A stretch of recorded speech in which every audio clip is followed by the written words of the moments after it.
Welcome to our very first episode of Master the Art of Music Creation, right here on avidblogs.com. My name's Greg Strike-Chin, and I'm a member of the Pro Audio team here at Avid, and I'm also a house and techno music producer and DJ. I've worked with a ton of great artists and remixed a ton of great artists such as Depeche Mode, Nick Fanciulli, Merck, and a host of others. What we're going to do in this series is talk about my workflow inside of Pro Tools for music creation. Now, most everybody knows that Pro Tools is the industry standard for recording and mixing, but you never really hear too much about Pro Tools being a very powerful tool for music creation. Now, I do everything inside of Pro Tools for my music, everything from the inception of songwriting all the way down to mixing and mastering. When I'm on the road, I get asked this question a lot.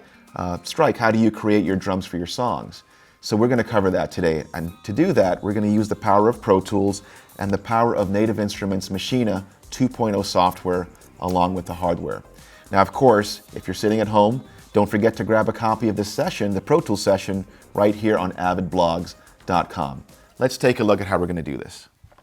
So the first thing you'll notice, the Pro Tools session here, is that we have an instrument track ready with Maschine 2.0 AAX plugin.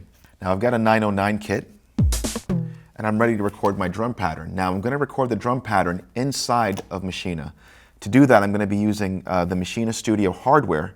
Whatever version of the hardware you have, whether it's an MK2, MK1, a micro, doesn't matter. This is all applicable to all of them. So I'm set, I'm ready to go. I'm actually going to turn on the metronome inside of Maschine. I'm not going to be using a click track here in Pro Tools. And once I'm ready to go, I just hit play, or you press the space bar here inside of Pro Tools, and I just hit record, and I can start recording my pattern. Here we go.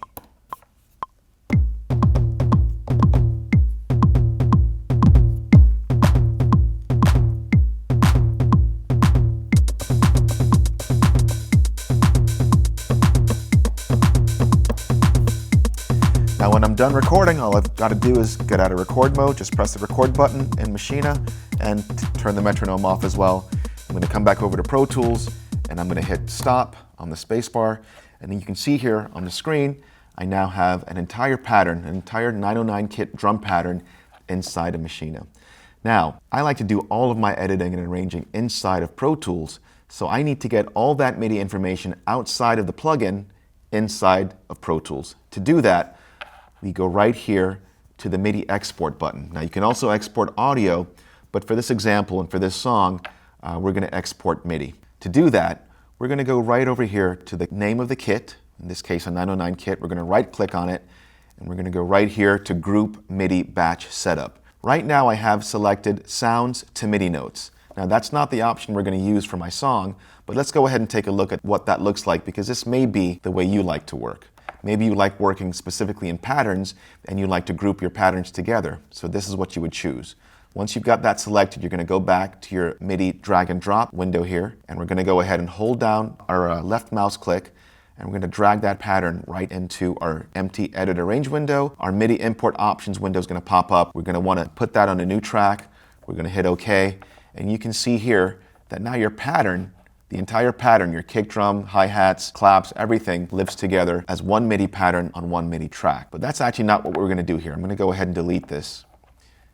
Delete, and we're going to go right back here to our kit again. Again, we're going to right click, we're going to go back to Group MIDI Batch Setup, and we're going to choose Sounds to MIDI Channels. Now what that's going to do is once I drag and drop that MIDI, it's going to split every single sound into a separate MIDI track. Let's take a look. Again, holding down that mouse button, I'm going to drag that pattern into my empty edit arrange window. MIDI import option window pops up, new track, click OK. Everything is split into tracks.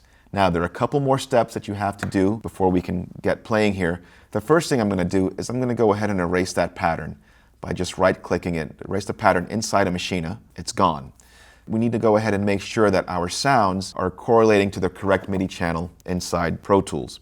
So to do that, I'm only going to do the sounds that I've got on the pattern. So I'll start with the 909 kick here. The first thing I'm going to go ahead and do is I'm going to go to our sound editor, and I'm going to click that button right here. It looks like a little knob. And I'm going to make sure that we're in MIDI, and we're going to be in the input mode.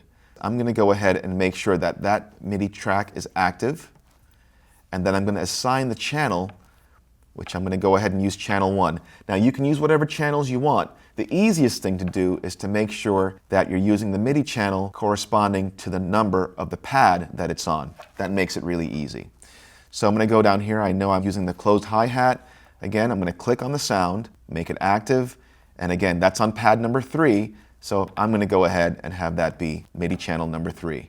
Moving right along to the open hi-hat, making sure that's active, channel 4 on that pad. Again, MIDI rim shot, that's going to be channel 7, and I also know that I'm using a tom on channel 10, making sure it's active, and the channel there. But we're not quite done yet. Now what I'm going to do, I'm going to go ahead and hide the plugin, and let's go ahead and go over to our mix window inside of Pro Tools. Now the shortcut for that, if you're on a Mac, it's Command equals. If you're on a PC, it's going to be Control equals. Now I've got my MIDI tracks here. We want to make sure that we assign the right MIDI channel here as well. I'm going to go ahead to our input-output section on our mixer, and on the output, now you can see that we've got our instrument track where Maschine lives. We're going to go to the MIDI track for each sound. They're already labeled here. On the kick, we already know that that's MIDI channel 1. On the output for Maschine, we know the clap is going to be MIDI channel 3, etc. So let's go ahead and double check that. I'm going to go ahead and pull up plugin again. Our closed hi-hat is next, and that's going to be on MIDI channel 3. Again, assigning Maschine. MIDI channel 4 for the open hi-hat. Next, we've got our clap, which is going to be MIDI channel 6. Then we've got our rim shot, which is going to be MIDI channel 7. And our tom, which is going to be MIDI channel 10. And we've already erased the pattern inside of the plugin, so we know we don't have to worry about that. I'm going to go back to my Edit Arrange window, and you can see here now that we've got the entire pattern unmuted. And once I hit play, we've got our pattern ready to go. Don't forget to grab a copy of the Pro Tools session that you can find right here on the site. Again, that's avidblogs.com. Make sure you keep coming back. We're going to have a ton of great content, tips, tricks, and I'll be showing you how to continue building a song in Pro Tools. We'll see you next time.